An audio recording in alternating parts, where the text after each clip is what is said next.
नमस्कार, आपका स्वागत है देवभूमि स्पेशल में। मैं हूं आपके साथ अदिति। शुरू करेंगे उत्तराखंड की बड़ी खबरों के साथ। पहली खबर रुड़की से।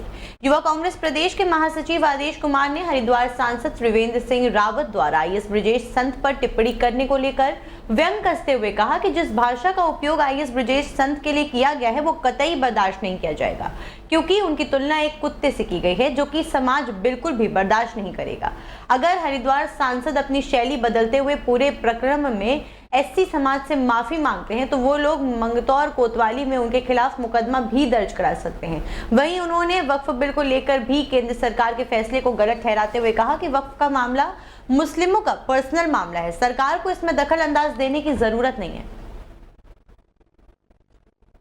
देखिए, जो वक्फ बोर्ड का जो बिल है वो वास्तव में किसी के धर्म में दखल अंदाजी नहीं करनी चाहिए। जहाँ तक उनकी प्रॉपर्टी की बात है, उनका सदुपयोग उन्हें करना चाहिए, लेकिन इसमें बहुत सारी चीज़ें ऐसी हैं जो उस विशेष समुदाय के हित में नहीं है।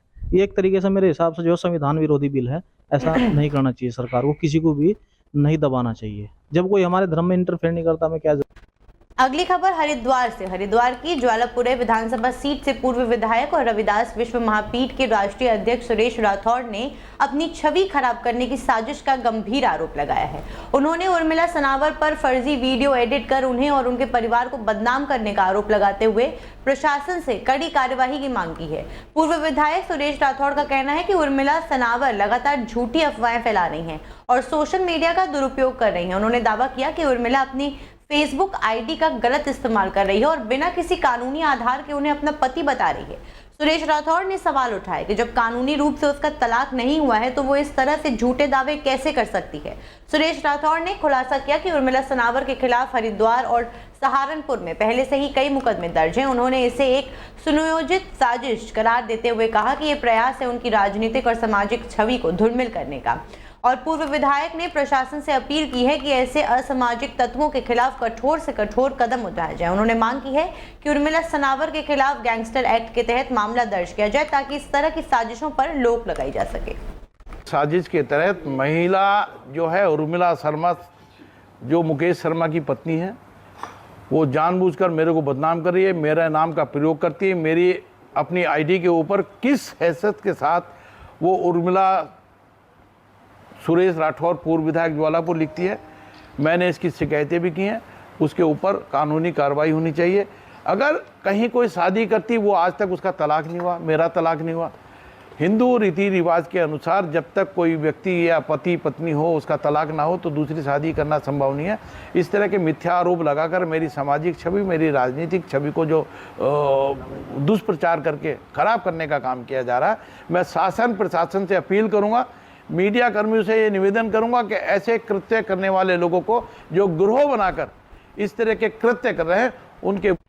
अगली खबर रुड़की से। वक्फ बोर्ड बिल को लेकर आज मंगलौर पुलिस चौकी पर पहले से ही सोशल मीडिया के माध्यम से मदरसा बोर्ड के अध्यक्ष शमून कासमी और वक्फ बोर्ड के अध्यक्ष शादाब शम्स का पुतला फूंकने का ऐलान किया हुआ था, जिसके चलते आज मंगलौर के समाज सेवी काजी मोनिस के नेतृत्व में कुछ लोग दोनों अध्यक्षों के पुतले लेकर नारेबाजी करने लगे। इस बीच भारी तादाद में पुलिसकर्मी पहुंचे और दोनों के पुतले छीनकर दोनों को हिरासत में ले लिया। इस बारे में कोई पुलिस अधिकारी कुछ भी बयान देने से बच रहा है।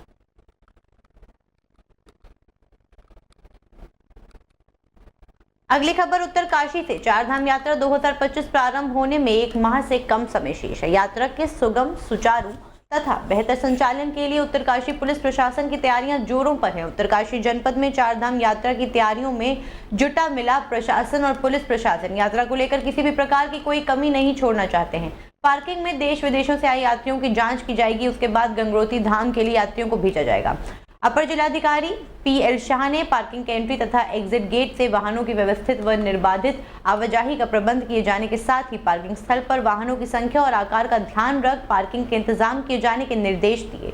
वहीं दूसरी ओर यमुनोत्री धाम की यात्रा और पुलिस प्रशासन की चौकियों का निरीक्षण करने पुलिस अधीक्षक सरिता डोबाल ने यमुनोत्री धाम की यात्रा व्यवस्थाओं का स्थलीय जायजा लिया। दुर्घटना संभावित संवेदनशीलता स्नाव निरीक्षण करते हुए यात्रा रूट और धाम पर पड़ने वाले पर्यटन पुलिस चौकियां, ड्यूटी पॉइंट, यात्री पंजीकरण केंद्र आदि का भौतिक निरीक्षण कर वहां पर कर्मचारियों की तैनाती भी की गई। 30 अप्रैल से हमारे जो दोनों धाम हैं, गंगोत्री जी और यमुनोत्री जी, उनके कपाट खुलने वाले हैं। इस संबंध में जो तैयारियां हैं उनको लेकर के हम लोगों ने फील्ड विजिट कर लिया था। इसके अतिरिक्त जो भी हमारे ड्यूटी पॉइंट्स हैं उनका हम लोगों ने एनालिसिस किया है। कुछ एक पॉइंट्स जहां पर कि फोर्स का डिप्लॉयमेंट बढ़ाना है उनको भी हम लोगों ने प्लान आउट कर लिया है। इसके अतिरिक्त कुछ होल्डिंग पॉइंट्स भी हम लोगों ने बढ़ाए हैं जहाँ पर कि हम लोग एक्स्ट्रा डिप्लॉयमेंट भी करेंगे। चारधाम यात्रा की तैयारियां चल रही हैं, जोरों पे चल रही हैं, और जो संबंधित डिपार्टमेंट है, चाहे वो NH हो या इरिगेशन डिपार्टमेंट हो या डिजास्टर मैनेजमेंट अथॉरिटी हो डिस्ट्रिक्ट की, या पर्यटन विभाग हो, पुलिस हो, सभी लोग तैयारियों पे लगे हुए हैं। और बहुत जल्दी, जैसे कि इस महीने के आखिर में हमारे जो कपाट हैं वो कपाट खुल जाएंगे, तो उसी के संदर्भ में मेरे द्वारा कल इंस्पेक्शन किया गया था। और जो हमारा DLDA है उसके द्वारा हिना में, जहाँ पे हमारा रजिस्ट्रेशन सेंटर बनता है, वहाँ पे पार्किंग बनाई गई है, तो उसी का हम लोगों ने विजिट किया है। हमारे साथ पुलिस डिपार्टमेंट था।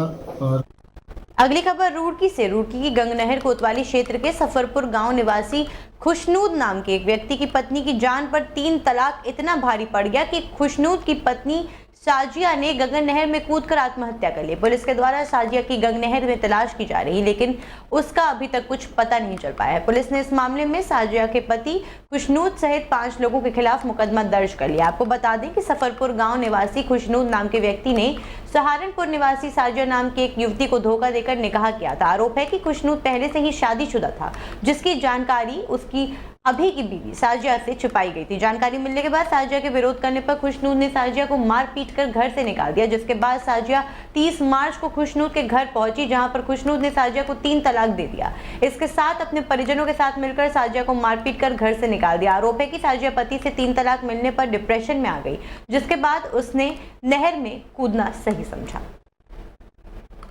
जी, नहर में कूदी हैं। वो परसों की घटनाक्रम है। गंगनहर थाने में हमारे पास वो महिला पहुंची, हमारी लेडी स्टाफ ने उनको डील किया, उनसे बातचीत करी, तो बताते कि उस दौरान उनके जो जिन पे उन्होंने आरोप लगाया था वो भी वहां पर थे। तो महिला थाने से जाने के बाद ये घटनाक्रम तथ्य सत्य सामने आए कि वो नहर में कूदी हैं, कुछ प्रत्यक्षदर्शी हैं। इमीडिएट पुलिस ने उसमें मुकदमा किया। हमारी सर्चिंग टीम लगातार उसी समय से सर्च कर रही है, और बाकी जैसे 3 तलाक और कई सारे तथ्य उस FIR का हिस्सा हैं, उन सारे तथ्यों पर हमारी अगली खबर ऋषिकेश से, जहां पर SSP देहरादून अजय सिंह ने ऋषिकेश कोतवाली का वार्षिक निरीक्षण किया है। निरीक्षण के दौरान SSP अजय सिंह ने कार्यालय में रखे अभिलेखों का अवलोकन करते हुए सभी अभिलेखों को नियमित रूप से अद्यतन करने के निर्देश दिए। साथ ही CCTV NS के तहत किए जा रहे कार्यों की जानकारी लेते हुए अधिकारियों को निर्देशित किया गया। कोतवाली परिसर के भ्रमण के दौरान कर्मचारियों की बैरिकों तथा भोजनालय आदि की व्यवस्थाओं का जायजा लेते हुए SSP ने बैरिकों तथा भोजनालय के रख रखाव तथा साफ सफाई पर विशेष ध्यान देने तथा भोजनालय में भोजन की गुणवत्ता उच्च कोटि की रखने के निर्देश दिए और पुलिस कर्मियों की समस्या को भी जाना। साथ ही SSP अजय सिंह ने आगामी 4 धाम यात्रा में सही व्यवस्था बनाने के लिए पुलिस कर्मियों से फीडबैक लिया। पहला जो प्राथमिक चीज़ें रहती है कि जो बेसिक बुनियादी सुविधाएं जो थाने पर होनी चाहिए, खासकर हमारा जो मालखाना हो, ऑफिस हो, विश्राम रूम हो, और साथ ही साथ जो कर्मचारियों के लिए बैरक या मेस की व्यवस्था हो, तो सभी चीज़ें निरीक्षण के बाद संतोषजनक पाई गई। कुछ चीज़ें मेस को देखते हुए और उसको अपग्रेड करने की ज़रूरत है। साथ ही साथ बैरक में भी जो हमारे कर्मचारी रहते हैं, इनको भी थोड़ी और सुविधाओं की ज़रूरत है, जिसको बताया गया प्रभारी को कि इसको भी ठीक करा ले। बाकी रिकॉर्ड्स वगैरह ठीक पाए गए। और दूसरा, कर्मचारियों का सम्मेलन करके भी जो इनकी समस्याएं रहती हैं छोटी मोटी, या किसी को स्थानांतरण को लेकर, किसी को स्वास्थ्य को लेकर, या ड्यूटी से संबंधित हो, उस पर भी चर्चा की गई। साथ ही साथ आगामी जो 4 धाम की यात्रा है, क्योंकि यहाँ के जो स्टाफ है काफ़ी एक्सपीरियंस है, बहुत सालों से यहाँ पर हैं ट्रैफिक वाले। अगली खबर रुड़की से। उत्तराखंड के पूर्व मुख्यमंत्री हरीश रावत रुड़की पहुंचे, जहां उन्होंने लक्ष्मी नारायण घाट पर मां गंगा मैया की पूजा अर्चना कर गंगा आरती की। इस दौरान पूर्व CM हरीश रावत ने कहा कि रुड़की में मां गंगा की आरती का अच्छा प्रयास किया गया है। उन्होंने कहा कि हम अपनी सरकार से रुड़की गंगा नहर को वाटर स्पोर्ट्स में एरिया के रूप में डेवलप करना चाहते हैं, लेकिन अभी तक ऐसा नहीं हुआ है। इसलिए मां गंगा सत्ता में बैठे लोगों की सद्बुद्धि दे और सबको एक नज़र से देखने का काम सरकार करे। वहीं रावत ने कहा, सोलानी पुल अब तक नहीं बन रहा है, इसके लिए भी सरकार को सोचना चाहिए। वहीं इकबालपुर चीनी मिल के माध्यम से किसानों के 100 करोड़ रुपए सरकार हड़प करना चाहती है। वहीं उन्होंने कहा कहा कि रुड़की में निगम से विधायक की गद्दी तक पहुंचने लोग आज निगम की जमीनों को हड़प कर बड़े बड़े कॉम्प्लेक्स बना रहे हैं, इन पर कार्यवाही होनी चाहिए। वक्फ बिल में संशोधन पर उन्होंने कहा कि जिन लोगों के लिए वो ये सब कुछ कर रहे हैं वही लोग इससे खुश नहीं है। उन्होंने कहा कि सरकार वक्फ के उद्देश्य को खत्म करना चाहती है, जो कि सही नहीं है। बहुत अच्छा लगा, पहली बार नहीं, माँ गंगा की आरती तो मैंने कम से कम 100 बार से ज्यादा की होगी। हाँ, रुड़की में पहली बार, अब प्रारंभ भी अभी हुई है, इसलिए अच्छा प्रयास है और इसलिए आज मैं भी सम्मिलित हुआ। अच्छा लगा। ये घाट सब बनवाए गए थे, हमारे समय में सब शुरुआत हुई थी ये मंदिर के लिए। मैं बल्कि वो हमारे सैनी साहब जो है उन्होंने बड़ा प्रयास किया, हमारे जिला कांग्रेस कमेटी के अध्यक्ष थे, लगे रहते थे, बड़ी मुश्किल से उत्तर प्रदेश से हमने ये सब परमिशन करवाई और आज अच्छा लगा कि उसमें ये अच्छा बना रखा है पूजा करने के लिए, जो आगे ब्लॉक बना रखे हैं, अच्छा लगा। अच्छा, ये संघर्ष भी है, जो भ्रष्टाचार है दोनों की। अब भ्रष्टाचार तो हालत ये है, रुड़की में इससे बड़ा भ्रष्टाचार क्या होगा कि इतने दिनों से पुल खराब पड़ा हुआ है सोलानी का, उसको ये ठीक नहीं कर रहे। बहुत अच्छा लगा, पहली बार नहीं, माँ गंगा की आरती तो मैंने कम से कम 100 बार से ज्यादा की होगी।